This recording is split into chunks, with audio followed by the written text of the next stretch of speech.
China ini udah mulai masuk sendiri. Terus pabrikan non-pet food itu sudah produksi pet food juga ya. Omsetnya mulai stagnan. Nah, anak muda umur 28 tahun, dia punya aset itu 800 miliar. 800 M ini beneran. Saya foto sendiri. Saya pikir kan saya ini orangnya paling hebat. Ternyata saya nggak ada apa-apa. Pemerintah Amerika Serikat itu, dia itu cetak dolar terus-menerus. Printing money. Nah, kalau pemerintah mau rampok duitnya kita gampang. Caranya apa? Cetak duit. Ngapain kita kerja setengah mati ngumpulin uang kertas? Saya mikir, saya tuh harus diversifikasi. Alex, welcome back to Success Before 30. Thank you, Pak Chandra. Wah, saya tadi terpesona di video yang pertama. Yaitu berbicara gimana omsetmu cuma dari 80 juta sampai 300 M satu tahun. Itu ngeri. Terakhir kita bicara soal, saya tertarik nih, ingin ikut invest jadi mitranya Alex di makanan kucing. Kira-kira strategimu di 2026 ini, makanan kucing ini masih prospeknya bagus kayak 2021 atau 2020 atau apa strategi dan langkahmu berikutnya di perusahaan? Jadi kalau saya lihat ya, kalau Kan kita enaknya, bicara enaknya semua. 300 M, wah angkanya itu legit gitu.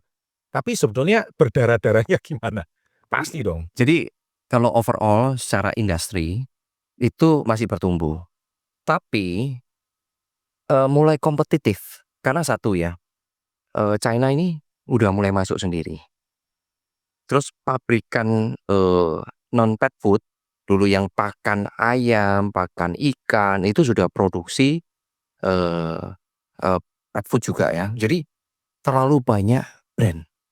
Ya, Oke. kompetisi ya. Nah, salah satunya kan saya kan tadi kan udah bilang itu kan 300 M itu kan total grup bisnis. Ada toko retail, ada distributor, ada importer. Ya kan? Termasuk yang klinik hewan. Ya, outlook 2026 itu secara industri masih naik. Tapi kalau sebagai saya nih ya, itu omsetnya mulai stagnan. Jadi 300 miliar itu saya udah dari 2023, 24 lah. 23, 24. Jadi omset 300 M itu stagnan. Udah stagnan. Jadi saya Turun, enggak juga. nggak turun sih, stagnan, naik dikit. Nah, Tapi tapi double digit growth sudah susah. ya susah ya. Itu udah agak maksa ya. Kemarin itu kan saya juga tahun 2023 maksanya growth itu akhirnya kan buka gudang di Jakarta, buka gudang di Medan.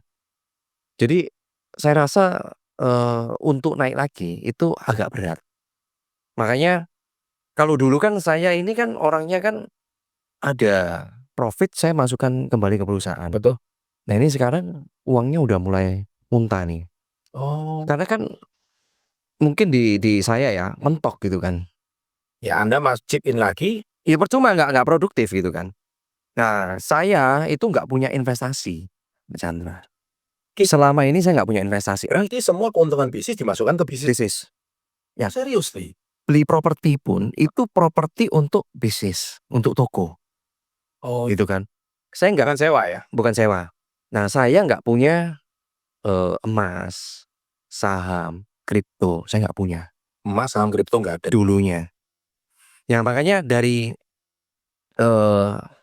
saya merasa stagnan, terus labanya mulai turun. Udah omsetnya mulai stagnan, labanya turun. Saya mulai mikir, ya ibaratnya kalau kita dulu gaji 20 juta, tiba-tiba gaji kita jadi 10 juta gimana? Oh ya pasti Kan pasti udah gelisah nih kan. angsurannya tetap, tapi income turun. Mulai gelisah kan. Mulai gelisah. Nah, gelisah, saya lihat itu kok muncul terus itu kripto-kriptoan itu. Kripto muncul terus, TikTok, Instagram. Kalau saya pulang kerja capek-capek, itu pulang ya hiburannya lihat Instagram, TikTok, YouTube. Iya. Kok muncul terus kripto, kan penasaran gitu loh. Nah, dari penasaran itu saya mikir, saya tuh harus diversifikasi. Oke. Jadi saya anggapannya sekarang itu all in ke bisnis, tapi saya nggak punya investasi. Ya. Ya kan, saya pelajari itu apa saham, saya pelajarin kripto, saya pelajarin juga emas. Nah, tapi dari 3 ini saya itu jatuh cintanya ke kripto. Kenapa? Nah, ini backstory sedikit ya. Saya tertariknya kripto pertama kali pasti muncul kan. Banyak yang muncul di Instagram sama TikTok. Akhirnya ketertarikan saya untuk belajar. Nah, saya telepon 10 orang teman saya, nggak ada yang main kripto. Padahal generasi saya kan masih 30-an kan. Nggak ada yang main kripto, 10 orang nih. Nah, akhirnya saya Apa persepsi mereka? Kok mereka nggak mau terjun ke dunia kripto? ya saya nggak tahu, saya nggak tanya, cuman saya telepon. Main kripto nggak? Nggak. Main kripto nggak? Nggak. Saya kan bingung. Akhirnya dari 10 itu, coba deh kamu cari temenmu yang main kripto. Akhirnya satu teman saya punya temen itu di komunitas CG, connecting group grup doa lah. Iya, iya. Nah, di sana saya dikenalin. Nah, anak muda umur 28 tahun, ya saat saya ketemu itu, dia punya aset itu 800 miliar. Oh, berarti kalah dong kamu. Jauh. Ya saya kan jadi bingung nih. Loh, saya pikir kan saya ini orangnya paling hebat. Dari nol bisa ngubah dengan cepat omset 300M. Ternyata saya nggak ada apa-apa. Perlu diingat ya, 800M itu bukan omset ya? bukan omset, duit kripto, Oh, itu berarti aset cash liquid. cash liquid. Astaga. Jadi kan saya kan mikir, apakah saya yang salah industri? Berarti kan saya kok Banyak loh merasa kayak gitu loh. berarti kan saya kalah pinter sama orang ini. Saya mau belajar. Bentar, ini 800M ini beneran. Saya foto sendiri. Nanti kalau mau ditampilin boleh nanti di sini. Itu beneran atau kadang kan anak-anak Saya foto sendiri. di sosmed itu kan kadang Loh, ini bukan influencer. Heeh. Ini orangnya susah untuk ditemui. Dan kalau diundang podcast nggak bakal Pasti nggak mau. Nah itu loh, saya banyak temui orang-orang kripto itu modelnya kayak ginian. Ini benar-benar kaya tapi dia nggak mau berbagi ilmunya. Lex, gini. Kan kamu ini udah terbukti nih, omsetmu 300 miliar. Kamu goyang ini sekarang. Dengan aset 800M liquid itu, kamu langsung self-sabotage istilahnya. Sabotase diri mengatakan, gue ini salahnya di mana gitu ya. Kamu ngalami itu perasaan itu? Aku merasa seperti itu karena gini, karena Itu tahun? satu tahun setengahan ini ya, 1-2 tahun inilah. Berarti 2024 akhir. Ya, 2024 ya. Bulan 2000 saya pertama kali beli kripto itu di bulan Juli 2024. Oke. Terus itu adalah sebuah pergolakan batin ini. Pasti. Pasti. Pasti. Jadi kenapa kok sampai terinspire? Karena dia lebih muda dari saya. Saya merasa kerja saya udah gila-gilaan. Betul. Pak Chandra tahu ya, ini back story lagi ya. Saya nikah, besoknya saya langsung buka toko tuh.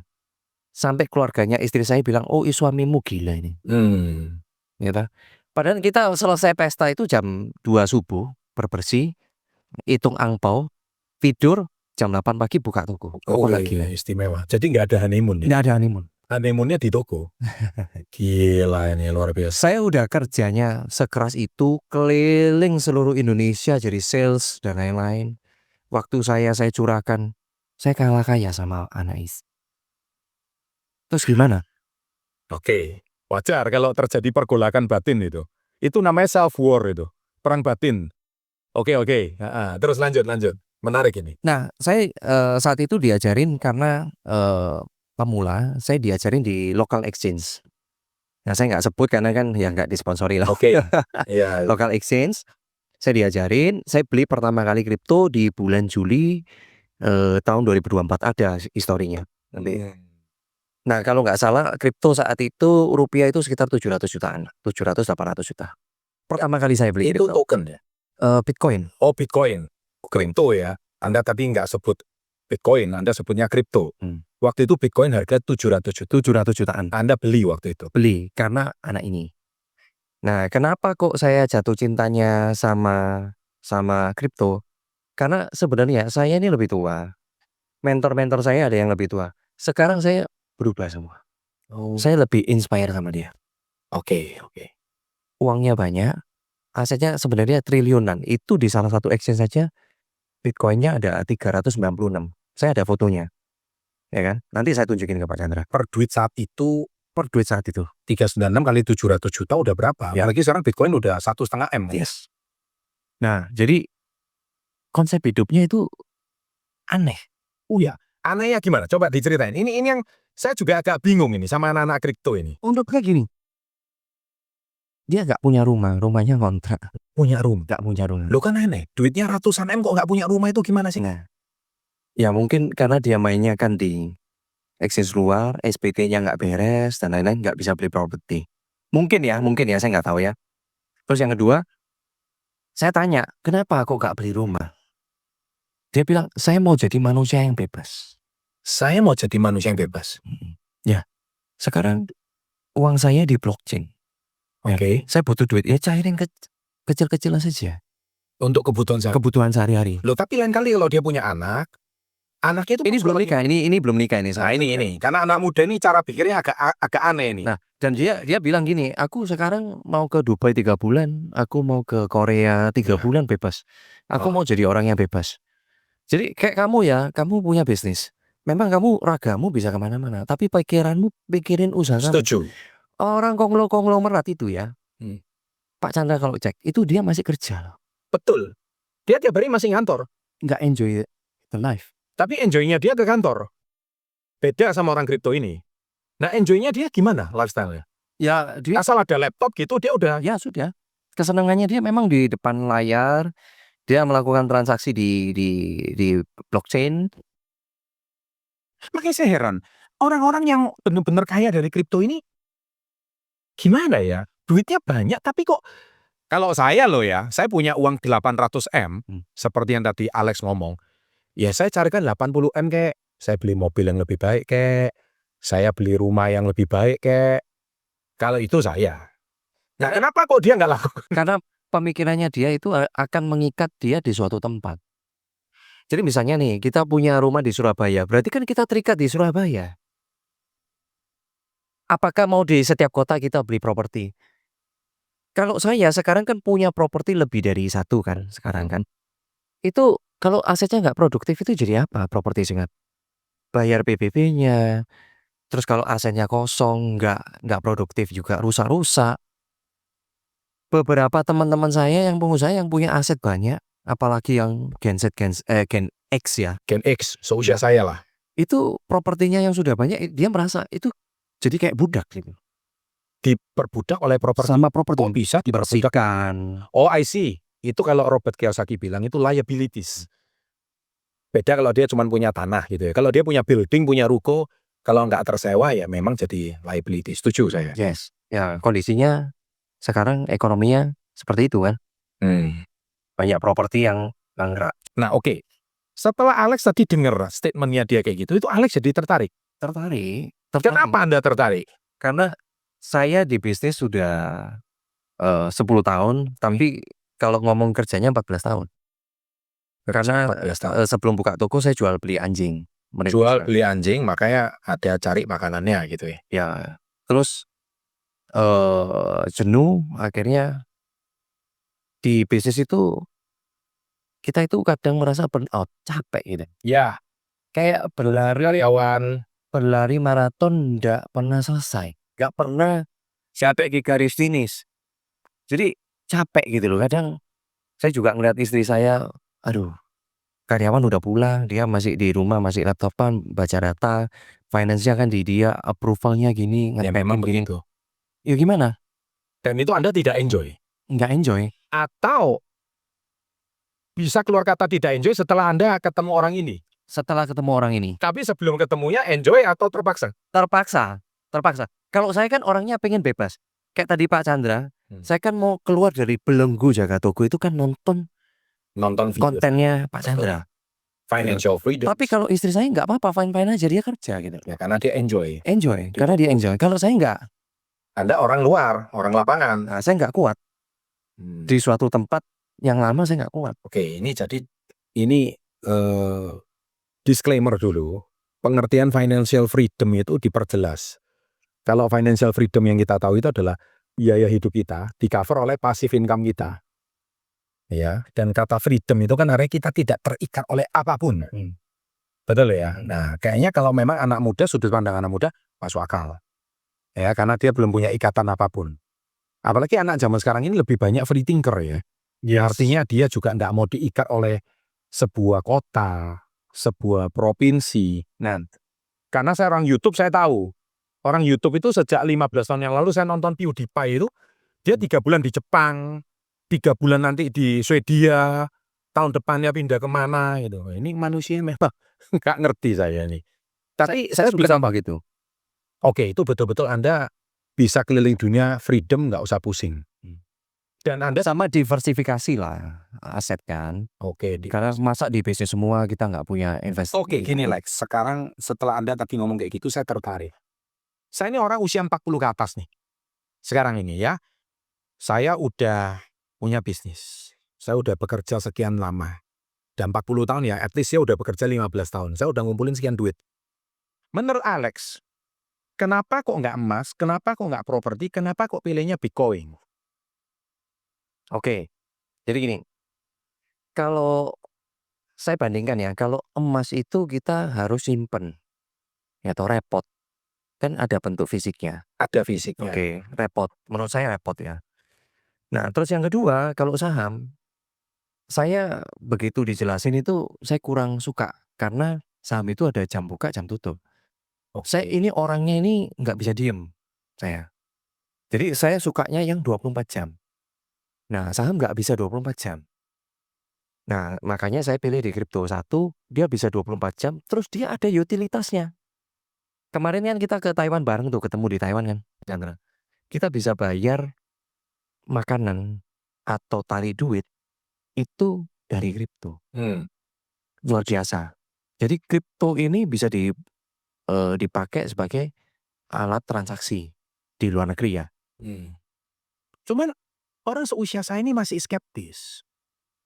Ini duitku ini taruh di mana sih nggak kelihatan. Kalau saya ini kalau ke bank deposito, saya diberilah satu surat.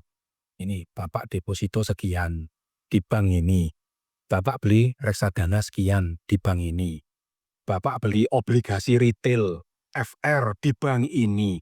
At least saya itu ada pegangan. Nah kripto ini apa yang dipegang gitu loh. Nggak ada fisiknya. Bingung saya ini. Makanya mesti pahami fundamentalnya dulu. Kalau bagi orang yang nggak paham, pasti skeptis. Tapi kalau sudah mendalami itu pasti yakin. Karena harus belajar fundamental dulu. Bitcoin itu apa? Kenapa kok Bitcoin itu diciptakan? Itu panjang banget. Kalau saya mau belajar sama Alek itu gimana? Boleh Pak Chandra. Jadi saya ini sekarang ini kan interest lagi into ke kripto.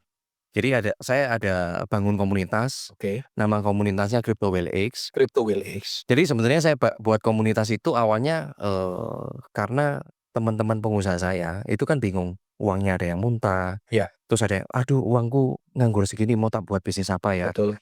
Ada yang dipakai bisnis terus ditipu. Ya. Partnernya nggak amanah. Dia suruh genset atau anak-anak muda yang jalanin juga nggak bener gitu kan. Jadi mereka bingung gitu kan. Nah, begitu mereka bingung, mereka investasi di mana nih gitu kan. Nah, karena kan saya sudah dalami nih, karena kenapa Bitcoin itu diciptakan? Kenapa kok harus investasi Bitcoin? Nah, Ya. boleh saya ceritakan sekilas nggak? Boleh. Jadi sebenarnya sebelum saya masuk di Bitcoin atau di kripto ini, saya itu belajar fundamental dulu. Oke. Apa sih Bitcoin? Nah, bahasa sederhananya Bitcoin itu gold 2.0 Gold 2.0. dan tidak ada inflasi. Tidak ada inflasi. Nah, Bitcoin sendiri itu diciptakan sama Satoshi Nakamoto, Anonymous, itu supaya orang-orang yang punya permasalahan itu terhadap inflasi itu bisa keluar dari matriks ini. Jadi satu, Bitcoin itu supply-nya terbatas. Jadi dia dibatasi 21 juta koin. 21 juta. Nggak bisa dicetak lagi. Oke. Tapi ada fisik koinnya nggak? Nggak ada. Karena Mana? ya ini teknologi blockchain. Sekarang Pak Chandra kalau nyimpen di BCA pegang fisik rupiahnya nggak? Kalau di klik BCA. Ya kalau saya orang YouTube ya, saya ibaratnya saya punya 2.200 video, fisiknya nggak bisa dipegang tapi ada gitu loh. Nah, kurang lebih kayak gitu analoginya ya. Oke, lanjut. Padahal zaman kayak saya dulu kan nontonnya TV. Tapi sekarang nontonnya YouTube. Dari mana itu videonya? Dan buktinya ada terus videonya nggak hilang dan sebagainya. Oke, Nah. saya bisa terima. Jadi dasarnya itu dari sebenarnya permasalahannya itu dari inflasi. Bitcoin ini diciptakan itu karena inflasi. Karena pemerintah Amerika Serikat, ini kita ngomong pemerintah Amerika Serikat deh. Pemerintah Amerika Serikat itu dia itu cetak dolar terus-menerus, Printing money. printing money. Nah, dulu sebelum tahun 1976 itu ada perjanjian Bretton Woods. Apa itu Bretton Woods? Bretton Woods itu kalau Amerika mau cetak dolar, dia harus punya cadangan emas. Oke, jadi itu namanya underlying asset. Ya, di-peg. Jadi karena di tahun 1976 oleh Richard Nixon itu dicabut, makanya emasnya kan terbang. Oh, Dolar dicetak nggak ada dasarnya, karena nggak ada underlying. underlying-nya. Itu yang membuat inflasi. Awal tercipta inflasi itu dari situ. Bukan awal terciptanya inflasi, maksudnya kenapa kok Bitcoin diciptakan untuk menghindari inflasi. Nah, sistem yang dibuat oleh Satoshi Nakamoto itu supply-nya dibatasin.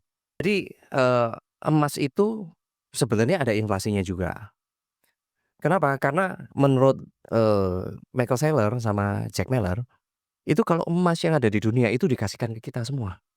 36 tahun lagi itu akan ada emas jumlahnya sama seperti kita. Duh, kok bisa gitu? Ya itu teorinya. Karena bisa ditambang. Tapi kan Nah. ditambang, Oke, emas ada inflasinya. Karena masih bisa ditambang. tapi kan terbatas. Karena buminya tetap sama, emasnya tetap sama. Iya, tapi emasnya masih bisa ditambang terus. Kecuali supply emasnya sudah nggak ada. Iya, iya. Ya kan? Ini emas masih bisa ditambang. Iya, iya. Belum habis. Freeport pun masih bisa ditambang gitu. Nah, kalau Bitcoin supply-nya dibatasi, Pak Chandra. Tapi itu kan ciptaan manusia. Kan bisa aja sekarang ngomong 21 juta, nanti 100 tahun lagi. Nggak bisa, karena Tiba-tiba secara smart kontraknya udah tertulis gitu. Dan itu sudah. Nah, smart kontrak kan manusia yang bikin. Ya, tapi sekarang sudah dipercaya di institusi-institusi. Amerika pun jadikan strategic reserve-nya. Sebenarnya kita nggak usah jadi orang yang pinter deh. Ikutin orang yang pinter udah bisa selamat kok. Oke, terus lanjut. Jadi itu yang membuat Anda pilih Bitcoin daripada emas. Jadi secara fundamental itu masuk di akal semua.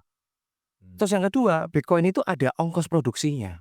Ya, sama kayak. Dia kan bisa di mining, tapi miningnya maksimal di 21 juta koin itu. Oke, I see. Jadi supply-nya dibatasi. Jadi dia nggak bisa inflasi gitu loh.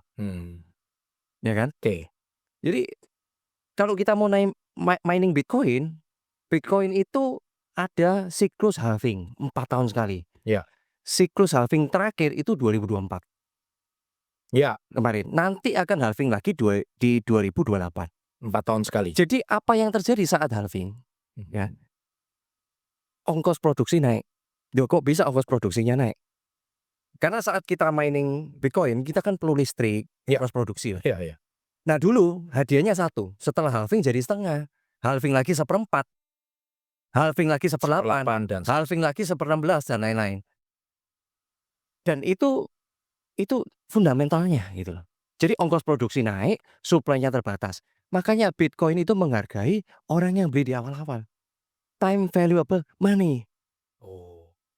Jadi kalau 100, kadang kalau developer properti nggak masuk itu. Kadang yang beli di awal bisa rugi itu. Karena $100 ya. Harganya harus sama dengan $100 sekarang. $100 tahun 1900 harus sama dengan dolar 2025. Ini konsepnya seperti itu. Jadi nggak boleh ada Richard Nixon apa nyabut itu nggak? Harusnya nggak boleh. Nah itu terbuktikan kalau teman-teman lihat di tahun 1976 Richard Nixon nyabut, itu gold langsung rally. Jadi dolarnya jadi sampah. Kita ngomong yang lebih ringan lagi lah. Nggak usah ngomong Amerika. Di Indonesia. Iya, iya, iya. Di Indonesia tahun 97 dan tahun 98. Oh, itu saya ngalami itu. Money supply ya, uang yang beredar di tahun 97 itu 270 triliun. 270 triliun. Pak Chandra tahu nggak tahun 98 berapa? Nggak tahu. Hampir 600 triliun. Kok bisa? Duh ya, Berarti pemerintah cetak duit. money. Nah kalau pemerintah cetak duit, rekeningnya Pak Chandra misalnya Turun nilainya. saldonya tetap 1 miliar. Tetap 1 M tapi nilainya Tapi nilainya mungkin 300 juta. setuju. Jadi saya ngalami. Jadi saya saksinya. Nah, makanya. Betul. Nah, kalau pemerintah mau rampok duitnya kita gampang. Caranya apa? Cetak duit. Ya ngapain kita kerja setengah mati ngumpulin uang kertas? Nah, secara fundamental itu saya sangat percaya sama Bitcoin. Masih banyak lagi, Pak Chandra. Kalau kita kulas di sini Nanti panjang lah. kamu ada kelasnya nggak? Saya mau. Ada kelasnya saya. Kelasnya ini di Jakarta atau di Surabaya? Kita online ya. Oh, online. Online. Jadi kalau saya mau join kelasnya, coba ya, ada link di bawah ya. Ada. Nanti saya rekomen ikut kelasnya Alex karena Alex ini murid saya istilahnya. Kalau saya secara nggak langsung ini kan murid saya di SP30 dan beliau juga terbukti pengusaha yang punya omset ratusan M. Makanya saya lebih mau mendengarkan insight beliau. Plus satu lagi, kenapa kok beliau dari 300 M? Reasonnya kenapa kok beliau sekarang mau diversifikasi ke kripto? Ini yang aneh menurut saya. Dan rata-rata member-member community saya itu pengusaha-pengusaha dan usianya sekitar 40 tahun ke atas sih. Jadi ya saya ngajarin memang dari awal mesti pelan-pelan. Ngomongnya mesti pelan-pelan, Iya. mesti kasih analogi. Jadi cocok ya kalau usia 40 ke atas yang masih gaptek ini cocok banget ya. Cocok banget. Saya bisa bantu. Oke. Ini cocok karena bahasanya dia seorang pengusaha yang dilahirkan basically dari entrepreneur, Ya. bukan dari trader. Yes. Ya sekali lagi ya, kalau Anda ngikutin sepak terjangnya SB30 sejak 12 tahun yang lalu, Anda tahu saya ini kan bukan trader. Saya trader bisnis saya sendiri. Mentrading. Trading itu kan perdagangan. Mendagangkan barang dan produk saya sendiri. Tapi kalau saya trading saham, nggak ngerti saya. Trading kripto apalagi. Tapi saya suka sama Alex karena Alex ini kan basicnya pebisnis. Kenapa kok Anda sampai mau terjun ke dunia ini? Ini pasti ada sesuatu yang mendasari dan kuat. Saya rasa di video ini sudah sangat jelas. Tadi Alex membahasnya. Oke, sahabat SP30, kalau Anda memang ingin belajar langsung sama Pak Alex, makan pakanan anjing atau makanan kucing, ya kan, pet shop atau pet food, sampai hari ini mau terjun ke kripto, ini ada suatu insight yang kita harus belajar dari sudut pandang beliau. Dan beliau ini kenapa saya katakan bocah ajaib? Karena industri pet goncang gara-gara beliau terjun dalam waktu singkat ratusan M. Sekarang industri kripto bisa goncang ini.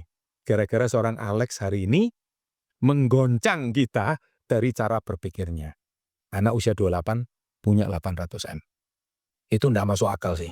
Dari nol ya? Dari nol. Bukan privilege atau warisan orang tua. Dia main udah dari lama sekali. Dari awalnya main game. Terus itu berapa lama sih?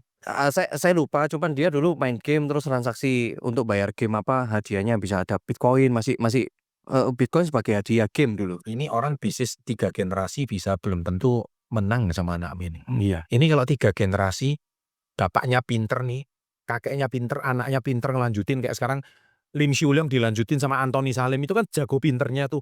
Terus Anthony Salim punya anak lebih pinter lagi. Wah, ini 3 generasi udah kerajaannya itu dinasti berapa itu. Nah ini dalam waktu singkat 800 M itu kayaknya nggak sampai 20 tahun deh. Bitcoin tahun berapa sih munculnya? Ya Bitcoin awal-awal itu tahun 2000, sekitar 2009-an ya. 2009 dan sekarang kamu ketemu dia 2024. Saya ketemu dia di 2024 di bulan Juli. Lah, 15 tahun dia bisa punya 800 M nggak masuk akal. Kalau kita bisnis nggak masuk. Pak Chandra banyak sih orang-orang yang biasa nggak kelihatan asetnya ratusan miliar itu. Intinya saya mau belajar. Nah, saya rekomendasi kalau teman-teman pengen belajar ya sama Alex dari sudut pandang usaha tentunya. Kok bisa ada satu usaha yang intinya kalau Anda hari ini usia 40 ke atas dan masih skeptis kayak saya ini, nggak ada salahnya kali ini turunkan ego dulu. Jangan menghujat dulu. Kita belajar dari sudut pandang Alex. Apalagi Anda yang sudah menjadi pengusaha puluhan tahun, berdarah-darah dari nol, ngatasi karyawan pusing, ya kan, buka cabang tambah gede, omset tambah gede, tambah pusing ya. Tambah pusing. Nah, omset tambah gede, tambah pusing. Ini yang nggak banyak orang tahu gitu loh. Saya dulu ya mikir gitu, karena saya pikir nanti jadi big boss, karyawannya udah ratusan, mungkin bisa ongkang-ongkang kaki, nggak bisa ternyata. Tambah sibuk. Iya, kalau pebisnis konvensional tidak mudah gitu loh. Tambah sibuk. Apalagi udah ngerancang sistem, minimal jiwa kita itu udah ada di dalam itu. Kalau kita traveling ke luar negeri, teleponnya nggak berhenti berdiri. Oh enggak. Karena pengambilan keputusan kan mesti tanya, beberapa tanya kan. Meskipun kita punya level manajerial kan pasti pengambilan keputusan kan tetap kita ya. Intinya kalau teman-teman mau usaha yang hari ini pengen belajar dunia yang baru, saya rekomendasikan Alex. Karena Alex bukan orang baru di dunia usaha yang sudah lebih dari 10 tahun, total berbisnis 14 tahun, omsetnya ratusan M, minimal bisa dijadikan referensi. Oke, terima kasih sahabat SUD Walu untuk video kali ini. Sukses untuk Anda. Nanti kita akan bahas isu menarik lagi di video berikutnya. Salam hebat luar biasa.